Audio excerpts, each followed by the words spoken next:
Deeply did Chichikov become plunged in conversation with his fair pursuers, or rather, so deeply did those fair pursuers enmesh him in the toils of small talk, which they accomplished through the expedient of asking him endless subtle riddles, which brought the sweat to his brow in attempts to guess them, that he forgot the claims of courtesy which required him first of all to greet his hostess. In fact, he remembered those claims only on hearing the governor's wife herself addressing him. She had been standing before him for several minutes, and now greeted him with suave expressement in the words, "So here you are, Paul Ivanovitch." But what she said next, I am not in a position to report, for she spoke in the ultra-refined tone and vein wherein ladies and gentlemen customarily express themselves in higher-class novels, which have been written by experts more qualified than I am to describe salons and able to boast of some acquaintance with good society. In effect, what the governor's wife said was that she greatly hoped, that Monsieur Chichikov's heart still contained a corner, even the smallest possible corner, for those whom he had so cruelly forgotten. Upon that, Chichikov turned to her and was on the point of returning a reply at least no worse than that which would have been returned under similar circumstances by the hero of a fashionable novelette, when he stopped short, as though thunderstruck. Before him there was standing not only Madame, but also a young girl whom she was holding by the hand. The golden hair, the fine drawn, delicate contours, the face with its bewitching oval, a face which might have served as a model for the countenance of the Madonna, since it was of a type rarely to be met with in Russia, where nearly everything from plains to human feet is rather on the gigantic scale. These features, I say, were those of the identical maiden whom Chichikov had encountered on the road when he had been fleeing from Nozdrev's. His emotion was such that he could not formulate a single intelligible syllable. He could merely murmur the devil only knows what, though certainly nothing of the kind which would have risen to the lips of the hero of a fashionable novel. "I think that you have not met my daughter before," said Madame. "She is just fresh from school." He replied that he had had the happiness of meeting Mademoiselle before, and under rather unexpected circumstances. But on his trying to say something further, his tongue completely failed him. The governor's wife added a word or two, and then carried off her daughter to speak to some of the other guests. Chichikov stood rooted to the spot, like a man who, after issuing into the street for a pleasant walk, has suddenly come to a halt on remembering that something has been left behind him. In a moment, as he struggles to recall what that something is, the mine of careless expectancy disappears from his face, and he no longer sees a single person or a single object in his vicinity. In the same way did Chichikov suddenly become oblivious to the scene around him. Yet all the while the melodious tongues of ladies were plying him with multitudinous hints and questions inspired with a desire to captivate. Might we poor cumberers of the ground make so bold as to ask you what you are thinking of? Pray tell us where lie the happy regions in which your thoughts are wandering. Might we be informed of the name of her who has plunged you into this sweet abandonment of meditation? Such were the phrases thrown at him, but to everything he turned a dead ear, and the phrases in questions might as well have been stones dropped into a pool. Indeed, his rudeness soon reached the pitch of his walking away altogether, in order that he might go and reconnoitre whether the governor's wife and daughter had retreated. But the ladies were not going to let him off so easy. Every one of them had made up her mind to use upon him her every weapon, and to exhibit whatsoever might chance to constitute her best point.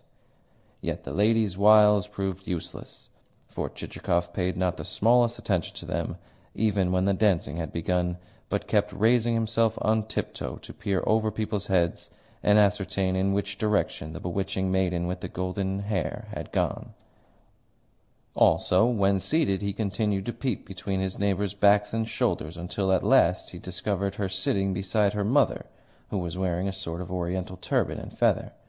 Upon that, one would have thought that his purpose was to carry the position by storm, for whether moved by the influence of spring, or whether moved by a push from behind, he pressed forward with such desperate resolution that his elbow caused the Commissioner of Taxes to stagger on his feet, and would have caused him to lose his balance altogether but for the supporting row of guests in the rear. Likewise, the postmaster was made to give ground, whereupon he turned and eyed Chichikov with mingled astonishment and subtle irony.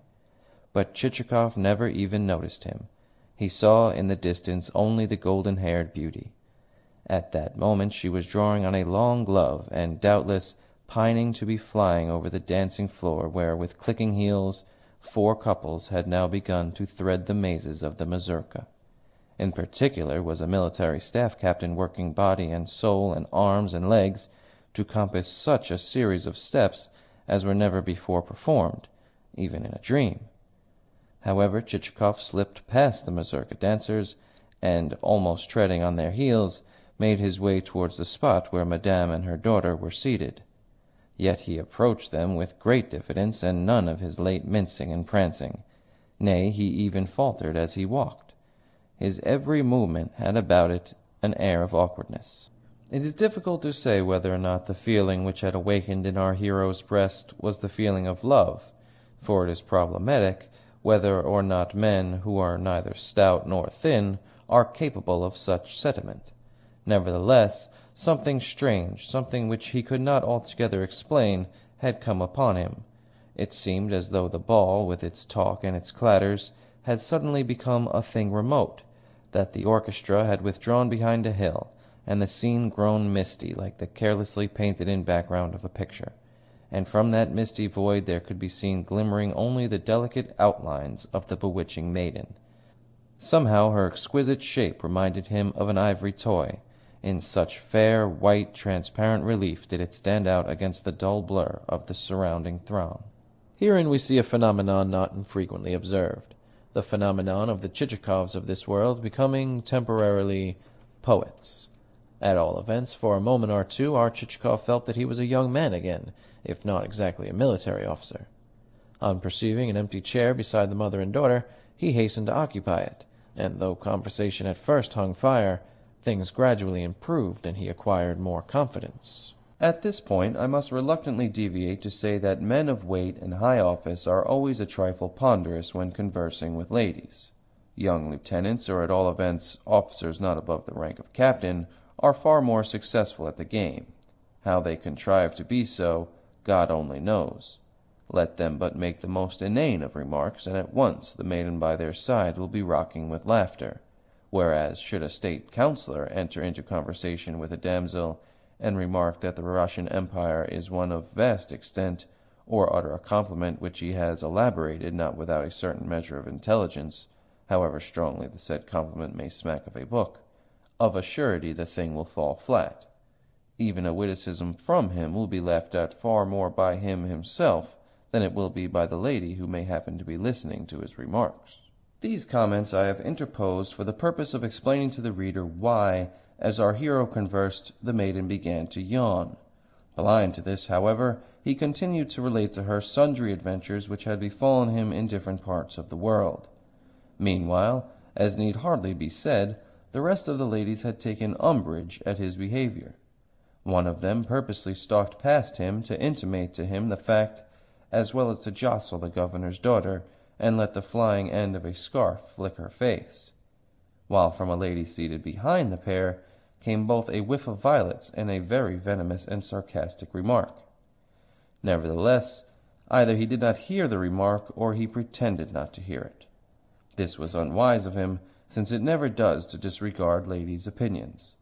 Later, but too late, he was destined to learn this to his cost. In short, dissatisfaction began to display itself on every feminine face.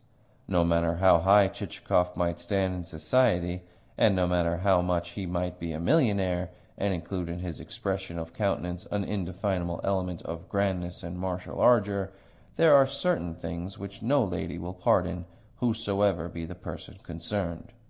We know that at governors' balls it is customary for the onlookers to compose verses at the expense of the dancers, and in this case the verses were directed to Chichikov's address. Briefly, the prevailing dissatisfaction grew until a tacit edict of proscription had been issued against both